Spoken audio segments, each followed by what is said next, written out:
ಶ್ರೀ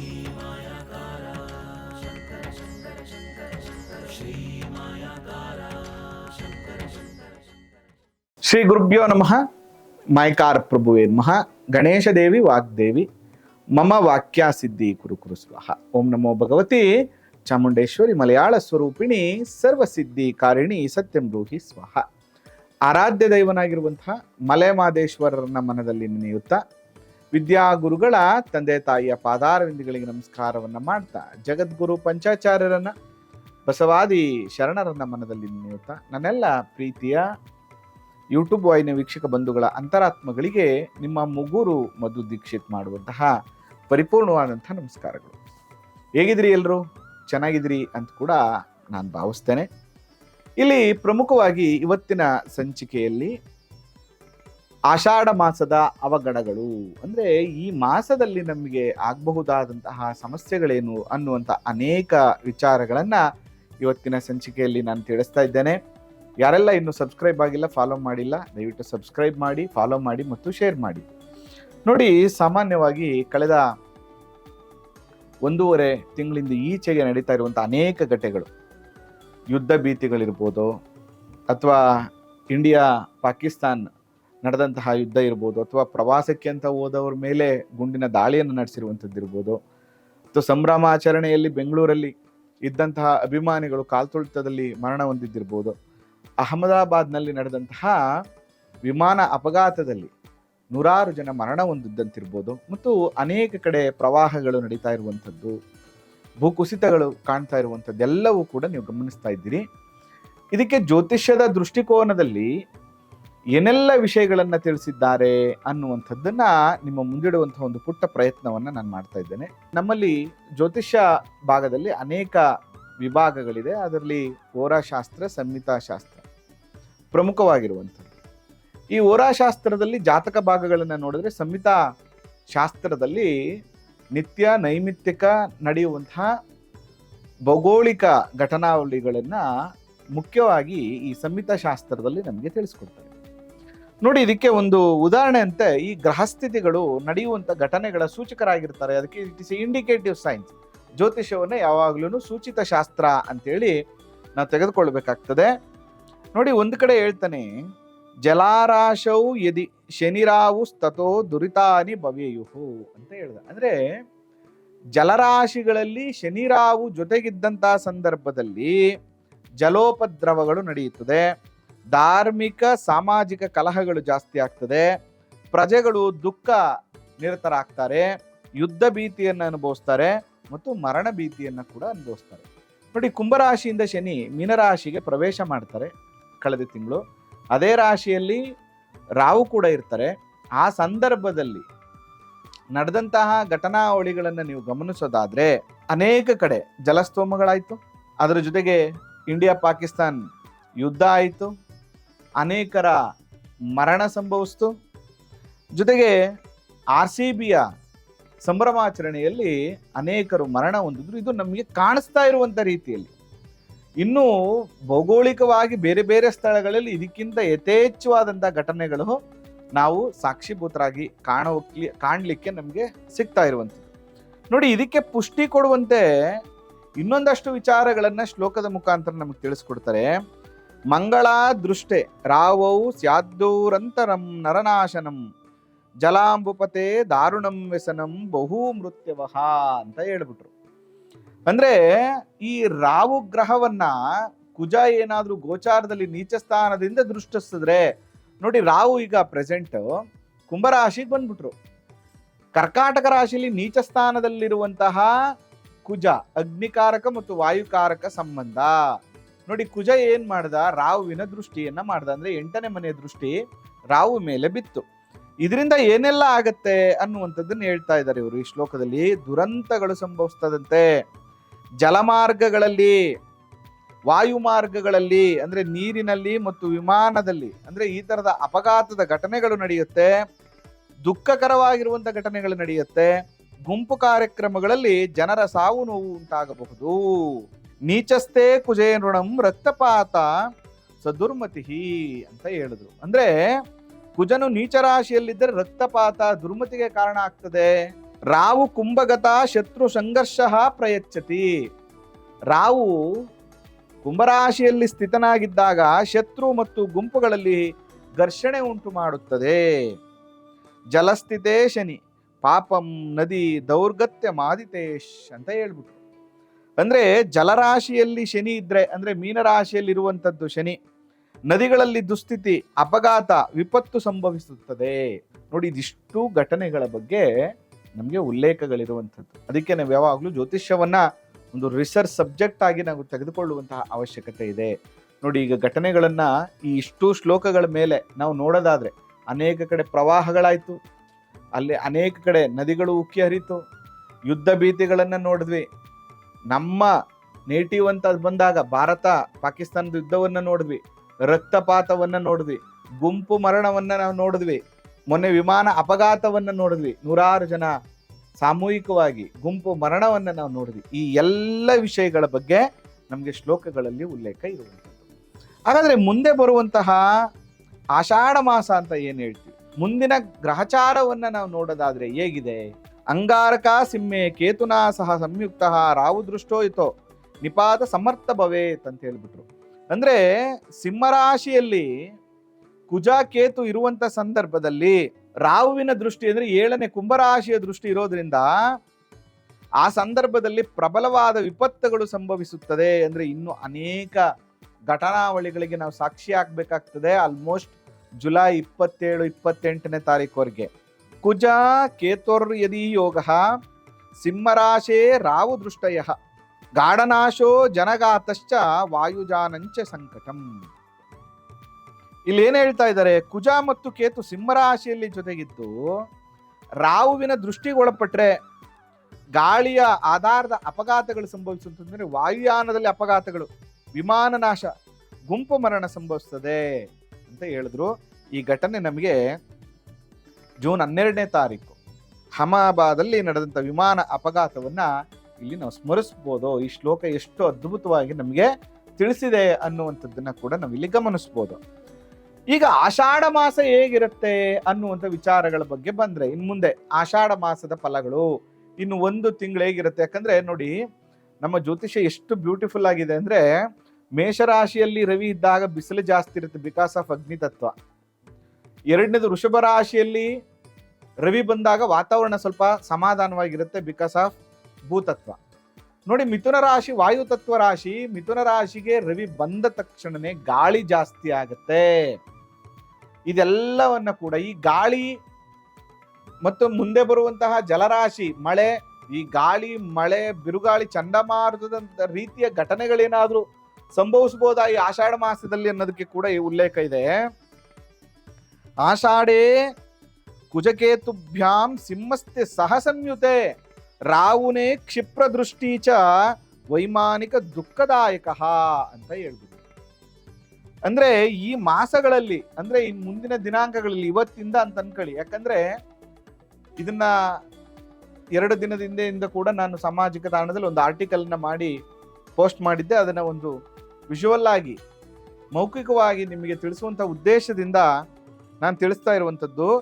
ಇನ್ನು ಮುಂದಿನ ದಿನಗಳಲ್ಲಿ ಇವತ್ತಿಂದ ಮುಂದೆ 28ನೇ ತಾರೀಕು ಜುಲೈ 28ನೇ ತಾರೀಕು ಬರೋವರೆಗೂ ಅವನು ಹೇಳ್ತಾ ಇದ್ದಾನೆ, ಆಷಾಢ ಮಾಸದಲ್ಲಿ ಕೇತು ಮತ್ತೆ ಕುಜ ಸಿಂಹರಾಶಿಯಲ್ಲಿದ್ದು ರಾಹುವಿನ ದೃಷ್ಟಿಗೆ ಒಳಪಟ್ರೆ ಆ ಟೈಮಲ್ಲಿ ವಿಮಾನಯಾನ ಮತ್ತೆ ತೊಂದರೆಗಳಾಗುವಂತ ಘಟನೆಗಳು, ಅಂದ್ರೆ ಈ ತರದ ಘಟನೆಗಳು ಪದೇ ಪದೇ ಸಂಭವಿಸುತ್ತೆ. ಈಗ ನೋಡಿ, ನಾವು ಮೊನ್ನೆ ಕೇದಾರದಲ್ಲಿ ಏನೋ ಒಂದು ಹೆಲಿಕಾಪ್ಟರ್ ದುರಂತ ಆಯ್ತು ಅಂತ ನೋಡಿದ್ವಿ. ಅದು ಎಷ್ಟು ಸತ್ಯ ನನಗೆ ಗೊತ್ತಿಲ್ಲ.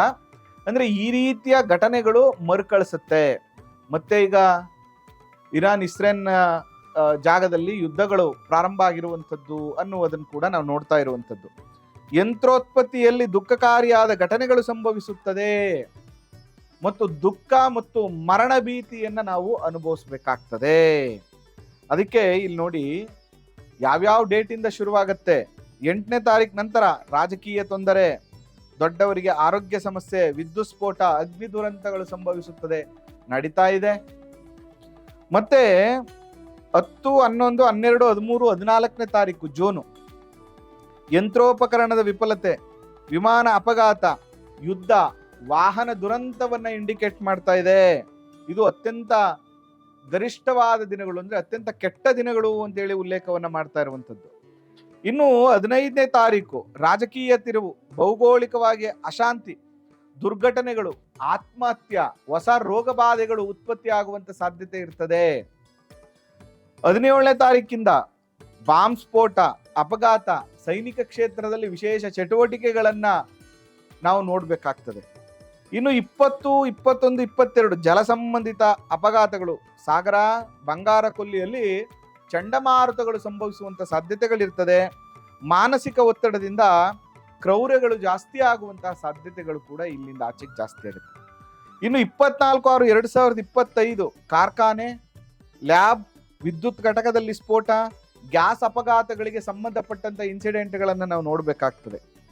ಇನ್ನು 29 ಜೂನ್ 29ನೇ ತಾರೀಕಿಂದ ಜುಲೈ 1ನೇ ತಾರೀಕುವರೆಗೂ ಬೆಂಕಿಯಿಂದ ಅಪಾಯ,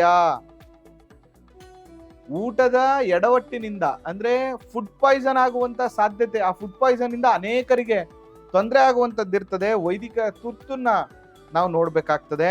ರಾಜಕೀಯ ಲಾಭ ನಷ್ಟಗಳ ಘೋಷಣೆಗಳು ಆಗ್ತದೆ. ಅಂದ್ರೆ ಈ ಜೂನ್ ಕೊನೆಯಿಂದ ಅಂದ್ರೆ ಜುಲೈ ಫಸ್ಟ್ ವೀಕ್ ಅಲ್ಲಿ ನಾವು ಅನೇಕ ರಾಜಕೀಯ ಹೊಸ ಬೆಳವಣಿಗೆಗಳನ್ನ ಕೂಡ ನಾವು ಗಮನಿಸಬೇಕಾಗ್ತದೆ. ಇನ್ನು ಜುಲೈ 5, 6, 7, 8, 9, 10, 11ನೇ ತಾರೀಕು ಇದು ಹುಣ್ಣಿಮೆಯ ನಿಯರೆಸ್ಟ್ ಡೇಗಳಿವೆಲ್ಲ. ಈ ಸಂದರ್ಭದಲ್ಲಿ ಹಿಂಸಾತ್ಮಕ ಘಟನೆಗಳು, ವಿಮಾನ ತೊಂದರೆ, ರೈಲು ಅಪಘಾತಗಳು, ಬ್ಲಾಸ್ಟ್, ವಾಯು ಸಂಚಲನ ದುರಂತಗಳನ್ನ ಮತ್ತೆ ಮತ್ತೆ ನಾವು ಕಾಣುವಂತ ಸಾಧ್ಯತೆ ಇರ್ತದೆ. ಅನೇಕ ಪ್ರದೇಶಗಳಲ್ಲಿ ನಾವು ನೀರಿನಿಂದ ಅಥವಾ ಸೈಕ್ಲೋನ್ನಿಂದ, ಚಂಡಮಾರುತದಿಂದ, ಸುನಾಮಿ ತರದ ಘಟನೆಗಳಿಂದ, ಭೂಕುಸಿತದ ಘಟನೆಗಳನ್ನ ಕೂಡ ನಾವು ನೋಡ್ಬೇಕಾಗ್ತದೆ. ಇನ್ನು 13 ಮತ್ತು 15 ಜುಲೈ ಇಲ್ಲಿ ಕಟ್ಟಡ ಧ್ವಂಸ ನೋಡಿ. ಇಲ್ಲಿ ಏನಾಗ್ತಾ ಇದೆ, ಕುಜ ಶನಿಯನ್ನ ನೋಡ್ತಾ ಇರುವಂಥದ್ದು. ಇದರಿಂದ ಕಟ್ಟಡಗಳು ಧ್ವಂಸ ಆಗುವಂಥದ್ದು, ಭೂಕಂಪಗಳು ನಡೆಯುವಂಥದ್ದು, ರಾಜಕೀಯವಾಗಿ ಪತನ, ರಾಜಕೀಯದಲ್ಲಿ ಅನೇಕ ಏರಿಳಿತಗಳನ್ನ ನಾವು ನೋಡುವಂತ ಸಾಧ್ಯತೆಗಳಿರ್ತದೆ. ಇದ್ರ ಬಗ್ಗೆ ನಾವು ಗಮನಿಸಬೇಕು. ಜಲಚರ ಅಪಾಯ ಅಂದ್ರೆ ನೀರಿನಲ್ಲಿ ತೊಂದರೆ ಆಗುವಂಥದ್ದು, ನೀರಿನಲ್ಲಿ ಓಡಾಟದ ತೊಂದರೆಗಳಾಗುವಂಥದ್ದು, ಅಥವಾ ಈ ನೀರಿಗೆ ಸಂಬಂಧಪಟ್ಟಂತ ವಿಚಾರದಲ್ಲಿ ಅನೇಕ ದುರ್ಘಟನೆಗಳನ್ನ ಕೂಡ ನಾವು ನೋಡ್ಬೇಕಾಗ್ತದೆ. ಮತ್ತು ಭೂಸ್ಖಲನ ಅಂದ್ರೆ ಭೂಕಂಪನ ಆಗುವಂಥದ್ದು, ಅನೇಕ ಪರ್ವತ ಕ್ಷೇತ್ರಗಳಲ್ಲಿ ಅನೇಕ ಅಪಘಾತಗಳು ಸಂಭವಿಸುವಂಥದ್ದು, ದಿವಂಗತ ವರದಿ, ಅನೇಕರ ಮರಣದ ವಿಚಾರ, ಅನೇಕರ ಮರಣ, ಸೆಲೆಬ್ರಿಟಿಗಳ ಮರಣ, ಹಿರಿಯರ ಮರಣಗಳನ್ನ ಕೇಳುವಂತ ಸಾಧ್ಯತೆಗಳಿರ್ತದೆ. ಇನ್ನು ಜುಲೈ 27 ಯೋಗ ಸಮಾಪ್ತಿ ಆಗ್ತದೆ. ಈ ಸಂದರ್ಭದಲ್ಲಿ ಒಂದಷ್ಟು ತಿಳಿಯ ವಾತಾವರಣಗಳು ಅಲ್ಲಿಂದ ಆಚೆಗೆ ಕಮ್ಮಿ ಆಗುವಂಥದ್ದು. ಆದ್ರೆ ಈ ಬಾರಿಯ ಗ್ರಹ ಸ್ಥಿತಿಗಳು ನೋಡಿದ್ರೆ ಅಪ್ ಟು ಡಿಸೆಂಬರ್ ಕೊನೆಯ ದಿನದವರೆಗೆ ಈ ರೀತಿಯ ಘಟನೆಗಳನ್ನ ನಾವು ನೋಡುವಂಥದ್ದು, ಈ ತರದ ಘಟನೆಗಳು ಮರುಕಳಿಸುವಂತ ಸಾಧ್ಯತೆಗಳು ಇರ್ತದೆ.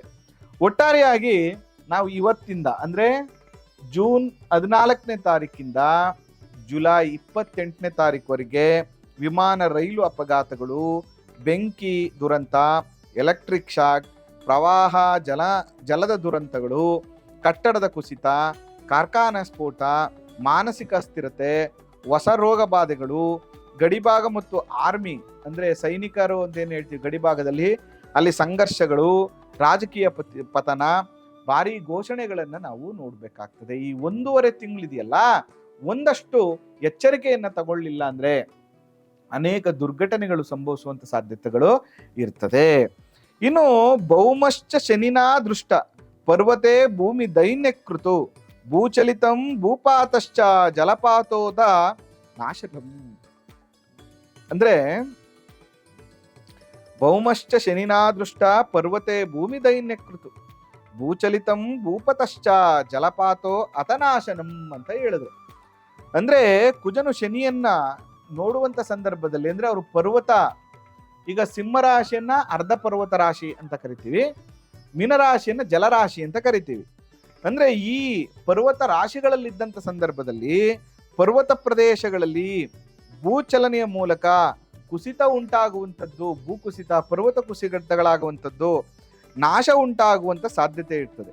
ಇದರಿಂದ ಅಂದ್ರೆ ಈ ಶ್ಲೋಕದ ಅರ್ಥವನ್ನ ನಾವು ಸರಿಯಾಗಿ ಅರ್ಥ ಮಾಡ್ಕೊಳ್ಳೋದಾದ್ರೆ, ಶನಿಯು ಮೀನರಾಶಿಯಲ್ಲಿ ಇರೋದ್ರಿಂದ ವರ್ಷಣ ಶಕ್ತಿಯ ಬೆಳವಣಿಗೆ ಉಂಟಾಗ್ತದೆ. ಅಂದ್ರೆ ವಿಪರೀತವಾದಂತ ಸೈಕ್ಲೋನ್, ಮಳೆಯಂತದ ಘಟನೆಗಳಿಂದ ಅನೇಕ ಪ್ರದೇಶಗಳಲ್ಲಿ ತೊಂದರೆ ಆಗ್ತದೆ.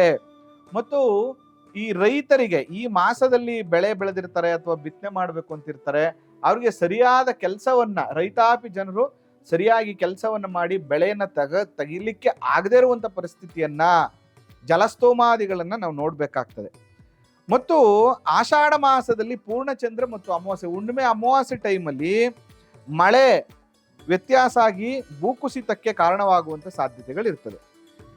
ಇನ್ನು ಇಲ್ಲಿ ವಿಪರೀತವಾಗಿ ನೋಡೋದಾದ್ರೆ ಜುಲೈ 5ನೇ ತಾರೀಕಿಂದ 12ನೇ ತಾರೀಕುವರೆಗೆ ಗಾಳಿ ಮತ್ತು ವಿಪರೀತ ಚಂಡಮಾರುತವನ್ನು ನೋಡಬೇಕು. ಜುಲೈ 20, 25 ಪ್ರವಾಹ, ನೀರಿನ ತೊಂದರೆ, ಅಪಘಾತಗಳು, ವಾಯುಯಾನ ಮತ್ತು ರೈಲು ಇಂಥ ವಿಚಾರಗಳಲ್ಲಿ ಎಚ್ಚರಿಕೆಯನ್ನು ತಗೋಬೇಕು. ಮತ್ತು ಸಾಮೂಹಿಕ ಅಪಘಾತಗಳು ಸರಣಿ ಅಪಘಾತಗಳು ನಡೆಯುವಂಥದ್ದು. 27, 29 ಭೂಕುಸಿತ ಮತ್ತು ಜಲಪಾತದ ಆಪತ್ತನ್ನು ನಾವು ನೋಡುವಂತಹ ಒಂದು ಪರಿಸ್ಥಿತಿ ಈ ಮಾಸಗಳಲ್ಲಿ, ಈ ದಿನಾಂಕಗಳಲ್ಲಿ ಅತಿ ಹೆಚ್ಚು ನಾವು ನೋಡ್ಬೇಕಾಗ್ತದೆ. ಇನ್ನು ಗಾಳಿ ಮತ್ತು ಚಂಡಮಾರುತ, ಸೈಕ್ಲೋನಿಕ್ ವಿಂಡ್ಸ್ ಅಂತ ಏನ್ ಕರಿತೀವಿ, ಇದು ಯಾವೆಲ್ಲ ಘಟನೆಗಳಲ್ಲಿ ಜಾಸ್ತಿ ಆಗುತ್ತೆ ಅನ್ನುವಂತಹ ವಿಚಾರಗಳಿಗೆ ಬಂದಾಗ ಉತ್ತರ ಒಡಿಶಾ, ಆಂಧ್ರ, ಕೇರಳ, ಲಕ್ಷದ್ವೀಪಗಳಲ್ಲಿ, ಅದರಲ್ಲೂ ಕೂಡ ವಿಶೇಷವಾಗಿ ಜೂನ್ 10ನೇ ತಾರೀಕಿಂದ 16ನೇ ತಾರೀಕುವರೆಗೆ ಚಂಡಮಾರುತ ಮತ್ತು ಅನೇಕ ತೊಂದರೆಗಳು, ಮತ್ತು 27ನೇ ತಾರೀಕುವರೆಗೂ, ಜುಲೈ 27ನೇ ತಾರೀಕುವರೆಗೂ ಇದು ಕಂಟಿನ್ಯೂ ಆಗುವಂಥದ್ದು. ಕೊಂಕಣ, ಗೋವಾ, ಮಧ್ಯ ಮಹಾರಾಷ್ಟ್ರಗಳು, ಉತ್ತರ ಭಾರತದ ಅನೇಕ ಭಾಗಗಳು, example Uttar Pradesh, Haryana, ಪಂಜಾಬ್ಗಳಲ್ಲಿ almost 40 to 60 kilometres ಅಲ್ಲಿ ಧೂಳಿನ ಗಾಳಿಯನ್ನ ನಾವು ನೋಡುವಂತಹ ಪರಿಸ್ಥಿತಿಗಳು ಬರ್ತದೆ. ಇದರಿಂದ ಅನೇಕ ದುರ್ಘಟನೆಗಳನ್ನು ಕೂಡ ನಾವು ಗಮನಿಸಬೇಕಾಗ್ತದೆ.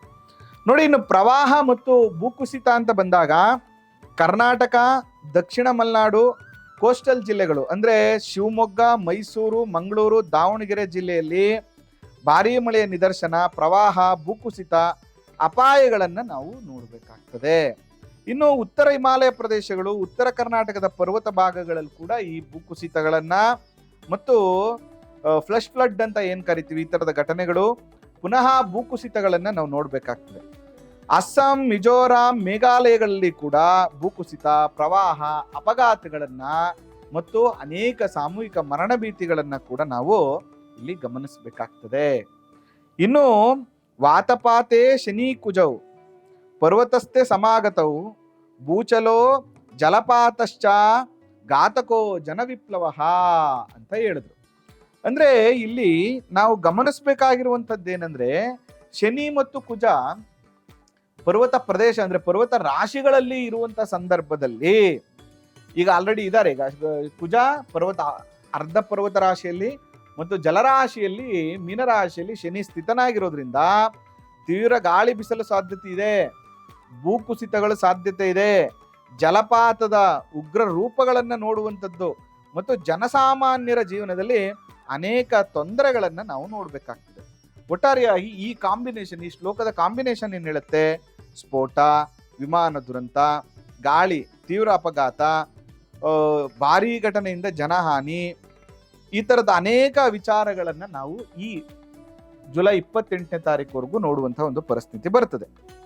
ಇನ್ನು ಇದರಲ್ಲಿ ಭಾರೀ ಮಳೆಯಿಂದ ಪ್ರವಾಹ ಮತ್ತು ಭೂಕುಸಿತ, ವೆಸ್ಟರ್ನ್ ಘಾಟ್ಸು, ಕೇರಳ, ಕರ್ನಾಟಕ, ಮಲೆನಾಡು, ಚಂಡಮಾರುತ, ಗಾಳಿ, Odisha, coastal Andhra, Karnataka coastal area, ಅಪಘಾತಗಳು, ಬೆಂಕಿ ಸಂಕಟ, ವಿಮಾನ, ರೈಲು, ಯಂತ್ರೋಪಕರಣಗಳಲ್ಲಿ ನಾವು ಅನೇಕ ದುರ್ಘಟನೆಗಳನ್ನ ನೋಡುವಂತ ಸಾಧ್ಯತೆಗಳಿರ್ತದೆ.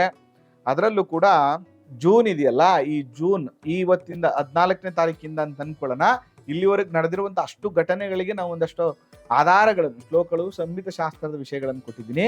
ಅಪ್ ಟು ಜುಲೈ 28, 29ನೇ ತಾರೀಕುವರೆಗೂ ಎಚ್ಚರಿಕೆಯಿಂದ ಇರಬೇಕಾಗ್ತದೆ. ಅದರಲ್ಲೂ ಕೂಡ ಕೊಡಗು, ಶಿವಮೊಗ್ಗ, ಮಂಗಳೂರು, ಉಡುಪಿ ಕೋಸ್ಟಲ್, ಉತ್ತರ ಹಿಮಾಲಯ, ನೇಪಾಳ, ಉತ್ತರ ಆಫ್ರಿಕನ್, ಭಾರತದ ಕಡಲ ತೀರಗಳು, ಈ ಎಲ್ಲ ಜಾಗಗಳಲ್ಲಿ ಸ್ವಲ್ಪ ಎಚ್ಚರಿಕೆಯನ್ನು ತಗೋಬೇಕಾಗ್ತದೆ. ಮತ್ತು ದಕ್ಷಿಣ ಆಫ್ರಿಕಾದ ಮಾನ್ಸೂನ್ ತರಂಗಗಳು ಕೂಡ ತೀವ್ರವಾಗುವಂಥ ಸಾಧ್ಯತೆಗಳು, ಮತ್ತೆ ಮಲೆನಾಡು ಪ್ರದೇಶಗಳಲ್ಲಿ ವಿಪರೀತವಾದಂಥ ತೊಂದರೆ, ಒಡಿಶಾ ಅಂದ್ರೆ ಕರ್ನಾಟಕದ ಕೋಸ್ಟಲ್ ಏರಿಯಾಗಳಲ್ಲಿ ಗಾಳಿ ಮತ್ತು ಚಂಡಮಾರುತಗಳನ್ನು ವಿಪರೀತವಾಗಿ ನೋಡಬೇಕಾಗ್ತದೆ. ಮತ್ತು ಅನೇಕ ಬೇರೆ ಬೇರೆ ಪ್ರಾಂತ್ಯಗಳು, ಬೇರೆ ಬೇರೆ ಪ್ರದೇಶಗಳು, ದೇಶಗಳಲ್ಲಿ ಈ ಥರ ಕೋಸ್ಟಲ್ ಏರಿಯಾ ನೀರಿನ ಅವಘಡಗಳು ಸಂಭವಿಸುತ್ತಾ ವಿಪರೀತವಾದಂತಹ ಘಟನೆಗಳು ಸಂಭವಿಸುತ್ತೆ. ಮತ್ತು ಯುದ್ಧ ಭೀತಿಗಳನ್ನ ಪದೇ ಪದೇ ನಾವು ನೋಡುವಂಥ ಸಾಧ್ಯತೆಗಳಿರ್ತದೆ. ಅದಕ್ಕೆ ನಾನು ಎಲ್ಲ ವೀಕ್ಷಕರಲ್ಲಿ ಕೇಳುವಂತಹ ಮನವಿ ಏನಂದರೆ, ನಾವು ಯಾವಾಗ್ಲೂ ಮಾಡುವಂಥ ಒಂದು ದೊಡ್ಡ ತಪ್ಪೇನು ಅಂತಂದರೆ, ಯಾವುದೋ ನಮ್ಮ ಸಂತೋಷಕ್ಕಾಗಿ ಗುಂಪು ಈ ಥರದ ಘಟನೆಗಳಿದೆ, ಈ ಥರ ಎನ್ವೈರನ್ಮೆಂಟ್ ಚೆನ್ನಾಗಿಲ್ಲ, ರೆಡ್ ಅಲರ್ಟ್ ಇದೆ, ಪ್ಲೇಸ್ ಸರಿ ಇಲ್ಲ ಅಂದಾಗಲೂ ಕೂಡ ನಮ್ಮ ಒಂದು ಅಹಂಭಾವದಿಂದ ಏನಾಗ್ಬಿಡುತ್ತೆ, ಅಥವಾ ಈ ಥರ ಪ್ಲೇಸ್ನ ಎಂಜಾಯ್ ಮಾಡೋಣ, ಟೈಮ್ ಎಂಜಾಯ್ ಮಾಡೋಣ ಅಂತೇಳಿ, ಅಥವಾ ಸಂಭ್ರಮಾಚರಣೆ ಮಾಡೋಣ ಅಂತೇಳಿ ನಾವು ವಿಪರೀತವಾಗಿ ಅಂದರೆ ಕಂಟ್ರೋಲ್ ಮಾಡೋಕ್ಕಾಗದಿರುವಂಥಷ್ಟು ಜನಸ್ತೋಮದಲ್ಲಿ ಅಥವಾ ಹೆಚ್ಚು ನೆಗೆಟಿವ್ ಇರುವಂಥ ಸ್ಥಳಗಳಿಗೆ ಹೋಗಿ ನಾವು ಸಮಸ್ಯೆಗಳನ್ನು ಮಾಡಿಕೊಂಡು ಆಮೇಲೆ ಆ ತಪ್ಪನ್ನು ಪೊಲೀಸ್ ಡಿಪಾರ್ಟ್ಮೆಂಟ್ ಸರಿ ಇಲ್ಲ, ಸರ್ಕಾರ ಸರಿ ಇಲ್ಲ, ವ್ಯವಸ್ಥೆ ಸರಿ ಇಲ್ಲ, ರಸ್ತೆ ಸರಿ ಇಲ್ಲ ಅಂತೇಳಿ ಹೇಳೋದ್ರ ಬದಲು ನಾವು ಸ್ವಯಂ ಆಗಿ ಎಚ್ಚರಿಕೆಯನ್ನು ತೆಗೆದುಕೊಳ್ಳುವಂಥದ್ದು. ಆದಷ್ಟು ಈ ಜುಲೈ 28-29 ತಾರೀಕು ಕಳೆಯೋರಿಗೆ ತುಂಬ ಎಮರ್ಜೆನ್ಸಿ ಬಿಟ್ಟು ಆದಷ್ಟು ಈ ಟ್ರಿಪ್ಗಳಿಗೆ ಹೋಗುವಂಥದ್ದು, ಈ ಮಲೆನಾಡು ಪ್ರದೇಶಗಳಿಗೆ ಹೋಗುವಂಥದ್ದು, ನೀರಿನ ಪ್ರದೇಶಗಳಿಗೆ ಹೋಗುವಂಥದ್ದು, ವಿಮಾನದಲ್ಲಿ ಪ್ರಯಾಣ ಮಾಡುವಂಥದ್ದು, ಈ ಥರದನ್ನ ಆದಷ್ಟು ಅವಾಯ್ಡ್ ಮಾಡೋದ್ರಿಂದ ಕೂಡ ಒಂದಷ್ಟು ಸಮಸ್ಯೆಗಳು ಕಮ್ಮಿ ಆಗುತ್ತೆ ಅಂತ ಹೇಳ್ತಾ, ನಮ್ಮ ಜವಾಬ್ದಾರಿಗಳು ನಮ್ಮಲ್ಲೇ ಇರುವಂಥದ್ದು. ಮತ್ತು ನಾನು ಯಾವಾಗಲೂ ಒಂದೇನು ಹೇಳ್ತೀನಿ ಅಂತಂದರೆ, ಪ್ರತಿ ಬಾರಿಯೂ ನಡೆದ ಘಟನೆಗಳಿಗೆ ದೂಷಣೆ ಮಾಡೋದ್ರ ಬದಲು ನಮ್ಮ ಎಚ್ಚರಿಕೆಯನ್ನು ನಾವು ತಗೊಳ್ಳೋದ್ರಿಂದ ಖಂಡಿತವಾಗಿಯೂ ಯಾವುದೇ ಥರದ ಸಮಸ್ಯೆಗಳು, ಪ್ರಕೃತಿಯಲ್ಲಿ ಆಗುವಂಥ ಘಟನೆಗಳನ್ನು ನಾವು ತಪ್ಸೋಕ್ಕಾಗದೇ ಇರ್ಬೋದು, ಆದರೆ ಪ್ರಕೃತಿಯಿಂದ ನಡೆಯುವಂಥ ಘಟನೆಗಳಲ್ಲಾಗುವಂಥ ಸಾವು ನೋವುಗಳನ್ನು ನಾವು ಎಚ್ಚರಿಕೆ ತಗೊಳ್ಳೋದ್ರಿಂದ ಖಂಡಿತವಾಗಿಯೂ ಕಂಟ್ರೋಲ್ ಮಾಡಬಹುದು ಅಂತ ಹೇಳ್ತಾ, ಈ ಥರ ಅನೇಕ ವಿಚಾರಗಳನ್ನು ಮುಂದಿನ ದಿನಗಳಲ್ಲಿ ತಿಳಿಸುವಂಥ ಒಂದು ಪುಟ್ಟ ಪ್ರಯತ್ನವನ್ನಂತೂ ನಾನು ಮಾಡ್ತೇನೆ. ಜೊತೆಗೆ ಇದೊಂದು ಸಂಶೋಧನಾತ್ಮಕವಾಗಿರುವಂತಹ ನಮ್ಮ ಋಷಿ ಪರಂಪರೆಯಲ್ಲಿ ತಿಳಿಸಿರುವಂಥ ಒಂದು ವಿಚಾರವನ್ನು ನಿಮಗೆ ತಿಳಿಸುವಂಥ ಒಂದು ಪುಟ್ಟ ಪ್ರಯತ್ನ ಅಂತ ಹೇಳ್ತಾ ಈ ಸಂಚಿಕೆಯನ್ನು ಮುಗಿಸ್ತಾ ಇದ್ದೇನೆ. ಆ ಮಲೆಮಹದೇಶ್ವರ ನಿಮ್ಮೆಲ್ಲರಿಗೂ ಆಯಸ್ಸು, ಆರೋಗ್ಯ, ಸಂತೋಷ, ನೆಮ್ಮದಿಯನ್ನು ಕೊಡಲಿ. ಸರ್ವೇ ಜನ ಸುಖಿನೋ ಭವಂತು. ನಮಸ್ಕಾರ.